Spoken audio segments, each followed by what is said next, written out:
Para conhecer o equipamento e o projeto desenvolvido pelo IBIO, em parceria com o Comitê de Bacia do Rio Doce, estivemos com o professor da Universidade Federal de Viçosa em uma propriedade rural no leste do estado. Por aqui, a cultura do café é muito comum, mas o cultivo de hortaliças e leguminosas se destaca pela facilidade de comercialização no Ceasa de Caratinga, cidade próxima da propriedade que estamos visitando. Nesta atividade, o manejo da irrigação pode determinar a produtividade de cada espécie cultivada, proporcionando maior produtividade e melhores preços em períodos de entre-safra. Aqui, o maracujá já havia produzido e está novamente florescendo. Nós tivemos aqui uma safra de maracujá e que na primeira fase dela nós colhemos 3 caixas por pé e depois mais 2 caixas. Então, num hectare de plantação, nós tivemos 5.000 caixas de maracujá em produção. Então é um número assim, fantástico, né? E muito assim, animador até para os produtores. O crescimento da produtividade é atribuído ao uso da tecnologia. Cesarino lembra que antes não havia um controle e fala dos resultados obtidos. Quando a gente usava as irrigação sem o uso do aparelho do irrigâmetro, a gente não tinha controle de irrigação. Com isso, a gente não tinha assim, aquele sucesso devido, né, como temos hoje com o uso do aparelho. A gente faz a irrigação de acordo com o aparelho está pedindo, de acordo com a evaporação do aparelho, e com isso a gente tem notado que nós diminuímos o tempo de irrigação, conseguimos diminuir o gasto de energia elétrica do que nós usávamos antes. Com o que usa hoje, a gente gasta a metade e aí a produção não tem nem como comparar com o anterior. Gâmet.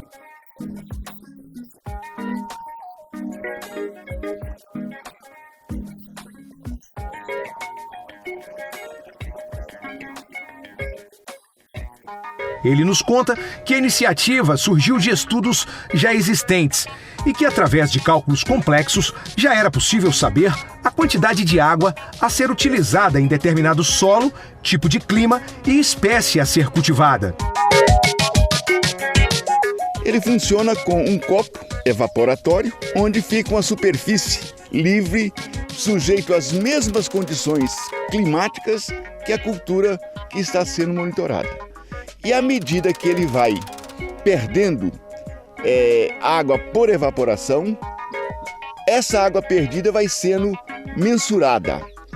Em função desse decaimento do nível de água no solo marcado pelo equipamento, o produtor pode ver se está ou não na hora de irrigar, pela simples visualização de uma régua multicolorida, como esta aqui, que vai indicar para ele o momento ou não da irrigação. No tubo de vidro instalado no aparelho, aparece em milímetros a quantidade de água que evaporou deste recipiente de plástico, indicando a quantidade a ser reposta ao solo. Para medir a influência da chuva, é instalado um pluviômetro, onde o produtor faz a compensação da quantidade de água da chuva no solo. Ele vem associado com um pluviômetro, que tem um recipiente que recolhe água de chuva com a mesma escala do irrigâmetro. Com o pluviômetro do irrigâmetro, ele pode fazer cômputo da água de chuva. Apesar de ser oferecido em escala comercial, nesta propriedade o equipamento foi instalado através de um programa desenvolvido pelo Comitê de Bacia do Rio Doce e implementado pelo IBIO, financiado com recursos obtidos através do uso e outorga da água. Essa história começou em 2012, quando foi construído para a Bacia do Rio Doce um programa de educação plurianual. Nesse programa estão contidos todos os programas e projetos que seriam desenvolvidos na Bacia nesse período de 2012 a 2015. Dentro desses programas que foi construído, lista todos os programas que serão executados na Bacia. Um desses programas é o programa que a gente chama o P22, destinado a produtores rurais que fazem o uso da irrigação. Além da instalação do equipamento, é feita antes uma análise do solo e das condições climáticas da região para calibrar o irrigâmetro. O produtor recebe ainda um manual e 3 réguas de medição diferentes para cada tipo de cultura. Elas são classificadas de acordo com a sensibilidade de cada espécie à água. A partir da instalação, o produtor precisa registrar os níveis diários de evaporação.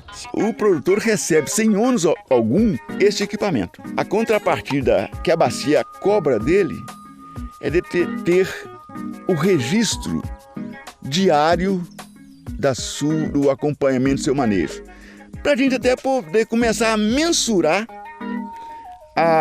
a demanda de água da bacia. A partir desse programa, além de fazer o manejo pelo uso da água, o produtor rural se torna um produtor muito mais consciente.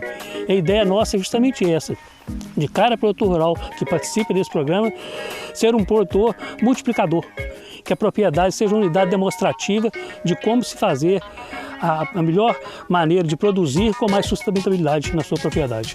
A preocupação do projeto é integrar o produtor rural a outros programas para preservação e manejo do solo, garantindo maior consciência no uso da água e de fertilizantes na agricultura.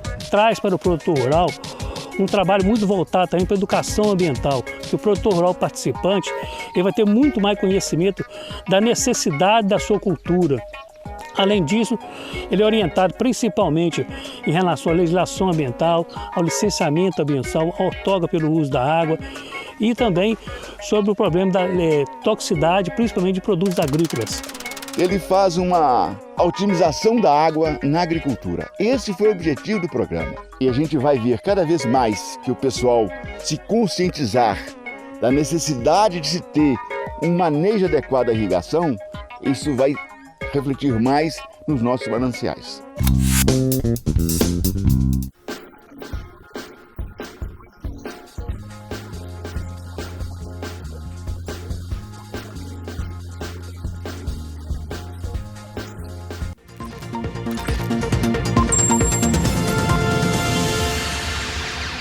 Olá, veja o que a gente preparou para você no programa da TV CREA Minas.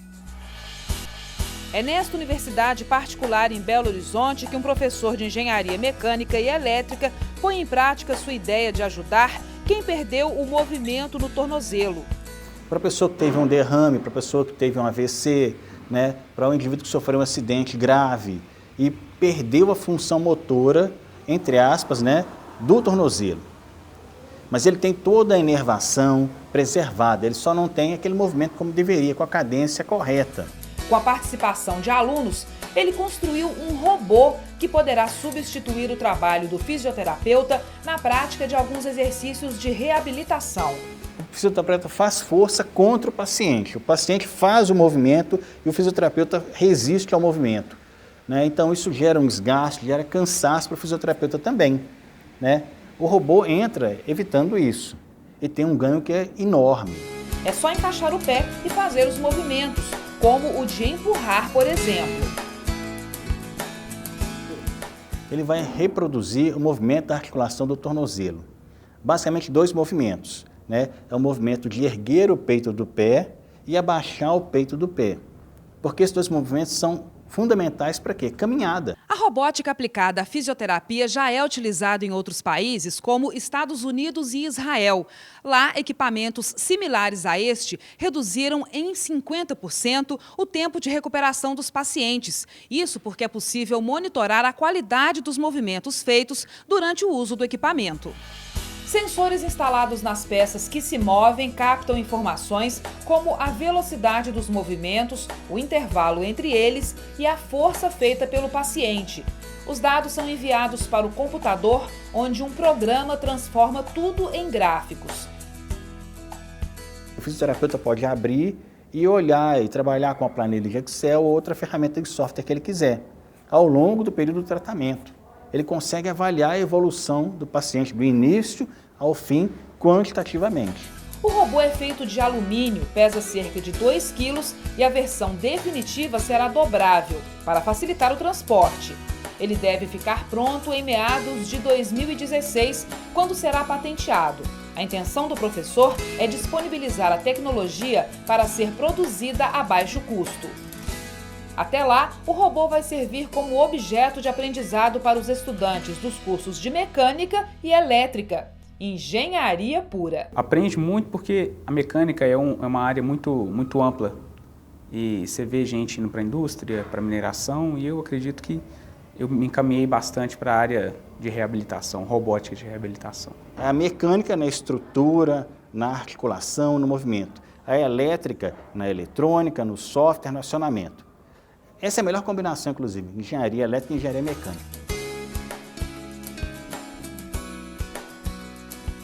Na busca constante por melhor performance na prestação de serviços e atendimento, o CREA Minas começa a partir de 1º de outubro um processo de avaliação que vai repercutir em ações internas, como capacitação dos funcionários. Podem participar, além de profissionais registrados, toda a comunidade. E a participação de todos é muito importante, como explica o presidente do CREA Minas, engenheiro civil Jobson Andrade.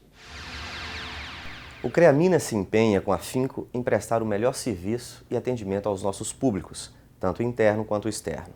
Para isso, centramos esforços em atender com excelência os profissionais registrados no Conselho e a sociedade como um todo, seja implantando as melhores práticas de gestão, introduzindo novas tecnologias, capacitando nossos profissionais. Agora queremos ouvir vocês. A avaliação institucional do CREA Minas é de suma importância para entendermos como o Conselho é percebido pelos profissionais, empresas e comunidade. A pesquisa é composta por 3 subeixos.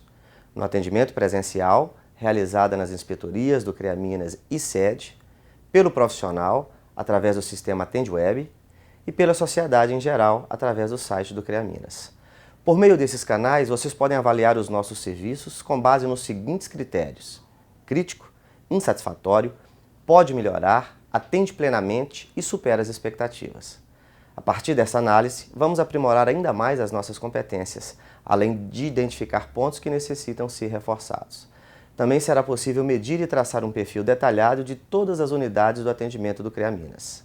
A avaliação será realizada durante todo o mês de outubro. Não deixe de participar. A sua contribuição é essencial para alcançarmos a qualidade satisfatória no atendimento e aprimorarmos ainda mais a nossa gestão. A edição completa você encontra no site tvcreaminas.com.br. A gente se vê até lá.